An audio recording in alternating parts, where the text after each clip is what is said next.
culé, vous n'allez pas croire ce qui se passe en ce moment au Barça. De Flick qui transforme l'entraînement en champ de bataille avant Levante, au sacrifice incroyable de Koundé pour le club, en passant par un rebondissement dans le transfert de Mikayil Faye qui pourrait rapporter des millions au Barça. Et oui, il y a du drama avec la Liga, Miami et même la vie personnelle de Lamine Yamal.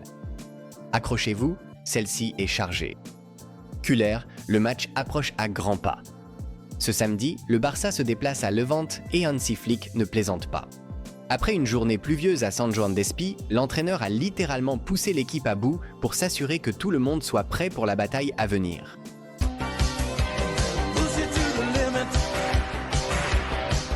Et au début de la séance d'entraînement, Robert Lewandowski fêtait son 37e anniversaire.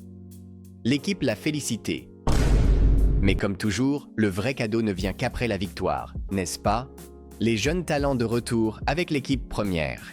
Diego Cojan, Jofre Torrens, Tony et Guy Fernandez s'entraînaient avec le groupe, les mêmes jeunes qui n'ont pas voyagé avec le Barça U20 au Brésil pour la Coupe intercontinentale. On dirait que Flick veut voir qui est prêt à s'imposer dès maintenant. Mais Kühlers, il y a quand même de mauvaises nouvelles.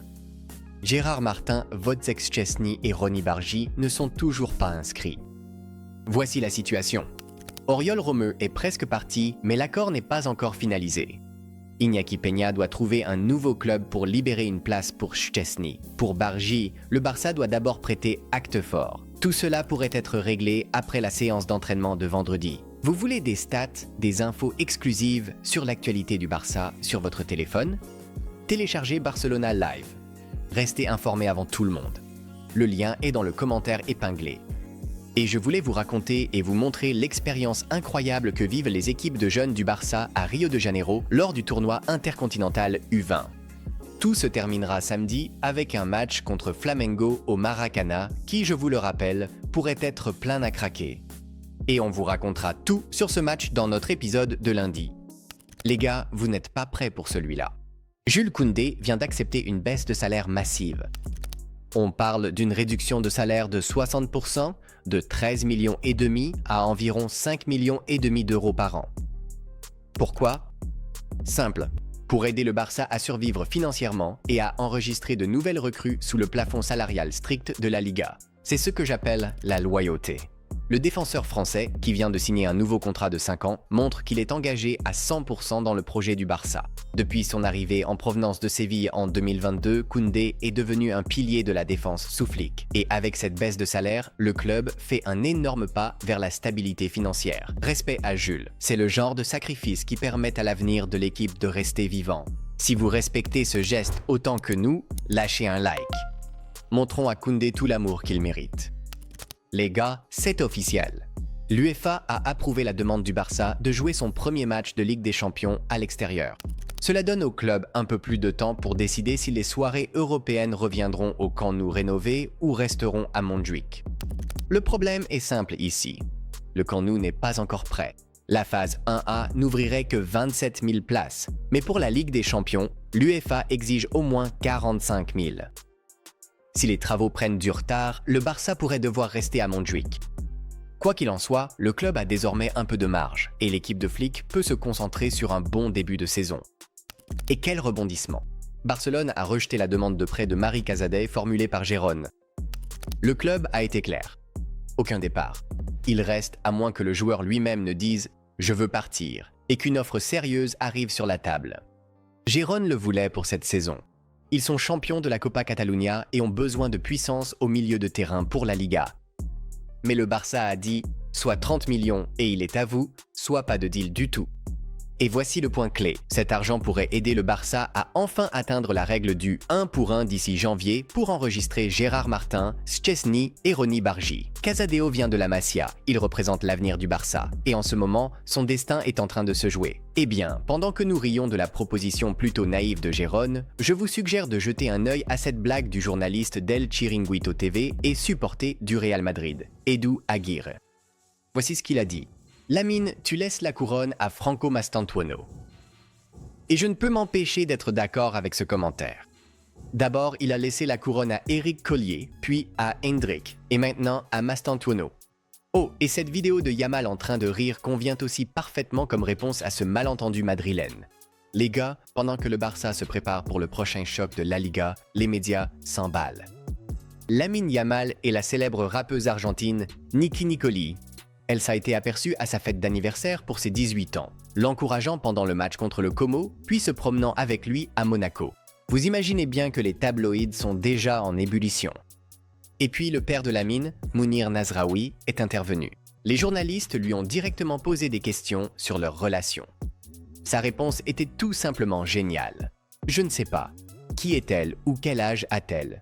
Dans nos traditions, les enfants respectent les parents, et les parents respectent les enfants. Je ne peux pas demander à mon fils s'il a ou non des petites amies. Je suis un père cordial. » Donc, le suspense continue, et nous continuons à suivre à la fois les matchs et cette intrigue romantique au Barça. Et maintenant, nous avons une nouvelle grande histoire de transfert du côté du Barça. Vous vous souvenez de Mikayil Faye, le défenseur central sénégalais de 21 ans qui rêvait autrefois d'intégrer l'équipe première de Barcelone pourrait maintenant surprendre tout le monde en rejoignant Birmingham City en Championship anglaise. Faye était parti à Rennes il y a tout juste un an pour 10 millions d'euros, car percer dans l'équipe première du Barça était incroyablement difficile. La concurrence est féroce, mais en France, il n'a fait que 12 apparitions, et maintenant il cherche un nouveau départ. Birmingham City, soutenu par la légende de la NFL Tom Brady en tant qu'actionnaire minoritaire, prépare une offre. Leur objectif est de renforcer leur défense et de viser la montée en Premier League. Et voici le plus intéressant, le Barça ne repartira pas les mains vides. Il existe une clause de revente de 30% et une option de rachat à 25 millions d'euros dans l'accord de Faye avec Rennes. Ce qui signifie que, même s'il part en Angleterre, le Barça pourrait tout de même toucher de l'argent. Culler, nous avons une nouvelle saga entre la Liga et la RFEF, et cette fois, la vedette n'est autre que Marc-André ter Stegen. Oui, le capitaine du Barça a signé la déclaration de l'AFE qui secoue le football espagnol, car personne, absolument personne, n'a demandé aux joueurs s'ils étaient d'accord pour traverser l'océan afin de disputer un match officiel de Liga à Miami. L'AFE et tous les capitaines de Liga ont appelé cela exactement comme il se doit, un manque de respect. Et honnêtement, je suis entièrement d'accord. Les joueurs n'ont même pas reçu les informations de base. Quand voyager, comment cela affecterait la préparation, la santé, le calendrier.